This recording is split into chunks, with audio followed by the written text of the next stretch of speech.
can't wait on their affirmation. You can't wait on their approval. You can't wait on their support. Sometimes you just gotta run and look behind you and say, everybody who wants to run, but I can't stop running because you're not running with me. Listen to me, hear me.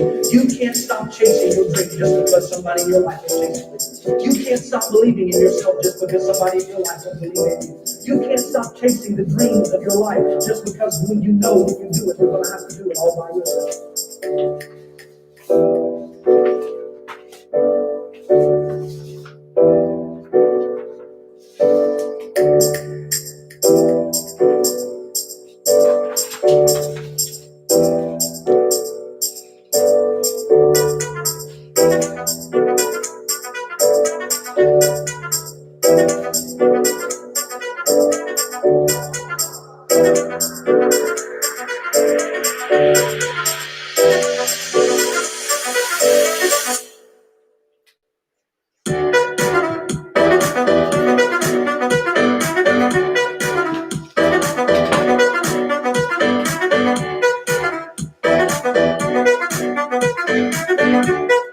Pause.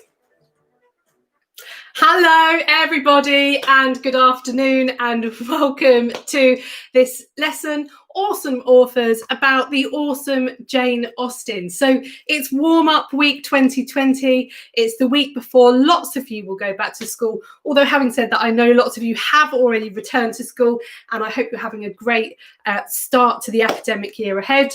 And I know, therefore, that some of you will be watching this on catch-up.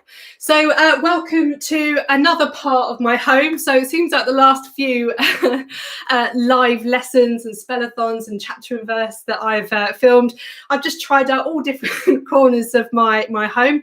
So you've kind of had a little bit of a grand tour, but here we are in the lounge, and this is where I will be delivering our lesson today. So Jane Austen. Well, lots of you I can see have been trying to come up with as many words as you can using the letters of Jane Austen's name. So well done for that. Hopefully that got your brain a little bit warmed up and ready to do a little bit of learning. So you're probably wondering who Jane Austen is, unless you already know. You might have even read some of her novels. Well, this is a picture of the boss lady. Let's see, can I pop it up anywhere? No, I wasn't that organised. We'll get it up somewhere later. There we go. We'll pop it there. Right. So Jane Austen. Well, She is, or she was, a British novelist that was born in 1775, so in the 18th century, so a rather long time ago. And at the time when Jane Austen was born, things were very different for women than they are today. And that's why Jane Austen is a little bit of a feminist icon. So at the time, women were expected to get married for financial security, and that was the norm. That's what everybody set out to do. Where, of course, these days, women can make their own fortunes. They have the choice of marrying men or women or nobody.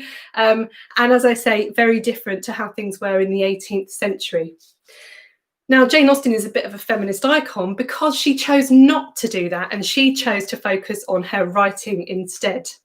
Now, women were not really allowed to be writers, and they certainly weren't expected to rely on the financial benefits of their writing instead of getting a husband to support them. And for that reason, she really stands out as a woman of her time, as someone who broke the mold and did things in her own way. And to contrast that, she actually wrote a lot about women who did follow the societal norms of the time. So she wrote lots of stories about women that were obsessed with love or were really intent on marrying to financially secure their future. But by contrast, she was very different to that herself. And that's what makes her quite special. Now, she wrote she's famous for 6 novels, and you've probably heard of 2 or 3 of them, but I'm going to put you to the test now. So here I have the 6 novels that she's written, but I've taken alternate letters out, and I'm going to give you a little bit of time to see if you can work them out. So you will have heard of them before, but whether you know they're Jane Austen novels or whether you might think they're films remains to be seen. So I'm going to give you a minute or so to try and work these out. See, I've still got my really snazzy, technologically advanced board. And I'll give you the answers afterwards, okay? So good luck. Play.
How are you getting on?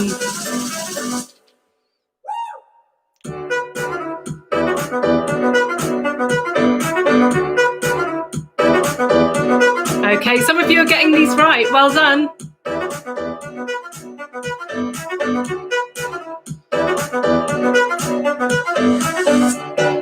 Pause.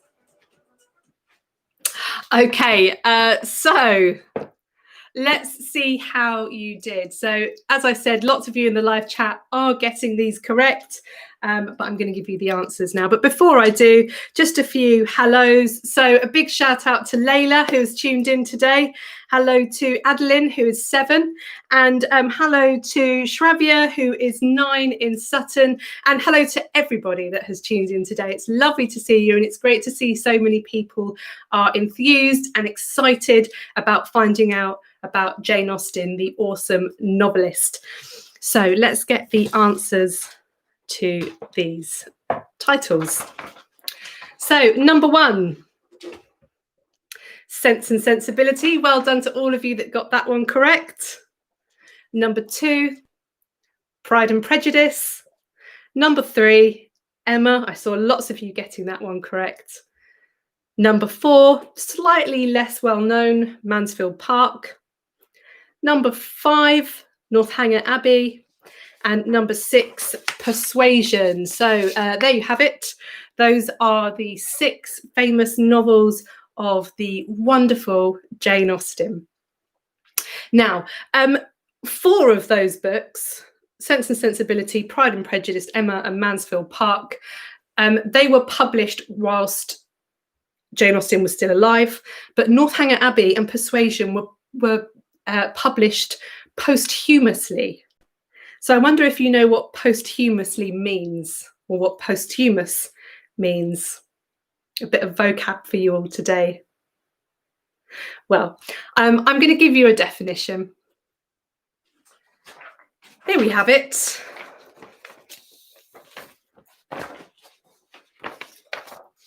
It means occurring, awarded, or appearing after the death of the originator. So Northanger Abbey and Persuasion were published posthumously. Okay, so if this is a new word for you, jot this word down, and it might be hard to use it in your everyday vocabulary, but maybe you could think about how you could apply it to what you already know about other writers. So there are lots of writers who became famous posthumously. Edgar Allan Poe, for example, is one that I mentioned quite a few times during Gothic Horror Week. And it's a great word to know because it sounds a lot smarter than just saying after they died. Okay, right, and well done if you already knew this. So we're going to move on, and what we're going to do now is have a little look at some famous quotes by Jane Austen. Now, I've only picked 3. There are lots, and if you go onto Google and you type in Jane Austen quotes, you will find hundreds. And many of you will know that I love breaking down what quotes may or may not mean. So I've got 3 here for you. The first one, it is a truth universally acknowledged that a single man in possession of a good fortune must be in want of a wife. That's a very famous one. And if I loved you less, I might be able to talk about it more. And there is no charm equal to tenderness of heart. Now, I would like you to try and work out what the bottom 2 quotes might mean. So you can write them in your own words, or you can just jot down what you think they might mean. I'm going to give you a minute or so to do this, and I'd love to hear some of your ideas in the live chat. Okay? Good luck. Play.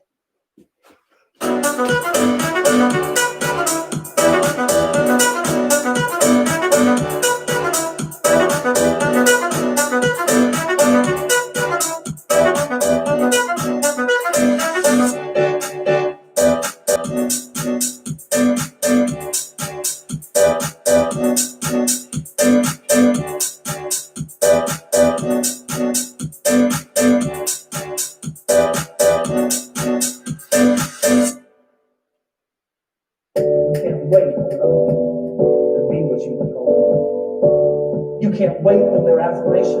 You can't wait on their approval. You can't wait on their support.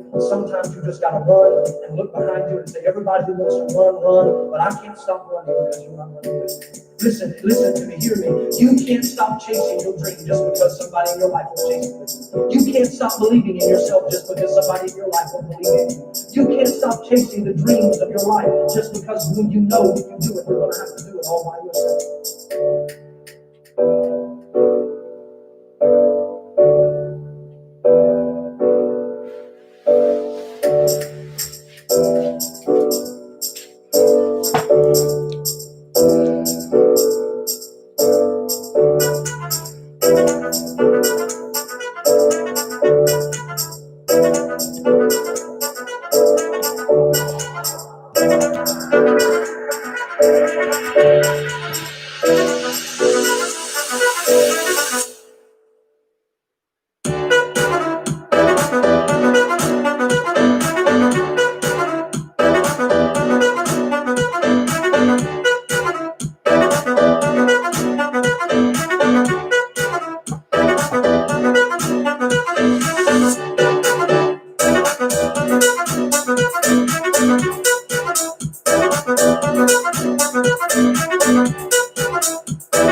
Adeline, lovely translation there. That's very interesting that you have interpreted it in that way.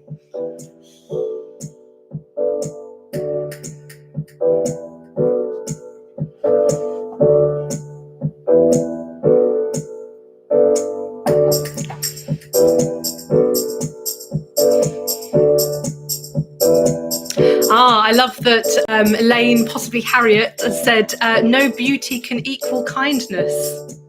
I'm guessing that's this one here. Very nice interpretation.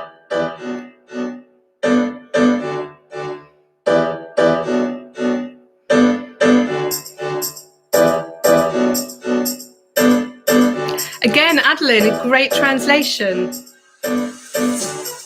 If I didn't like you that much, I may be able to speak about it a bit more frequently.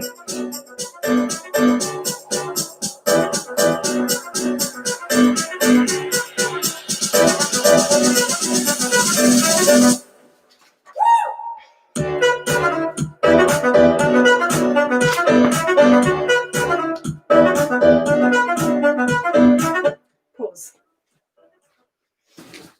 Okay, so well done. It's lovely to see in the live chat some of you translating the quotes directly into your own words, and some of you just really just explaining what they mean. So it's lovely to see that you've understood them in that way. And as I say, I recommend you go and look up some of Jane Austen's quotes from her work. And if that's not your thing, if you want to just read the books, read the books. And if you don't want to read the books, then you can always watch the films. Sense and Sensibility, Pride and Prejudice, Emma. Those are three really popular ones that have been turned into films. So if you're not sure that you could handle the whole book just yet, watch the film first, okay? Absolutely. So I'm now going to tell you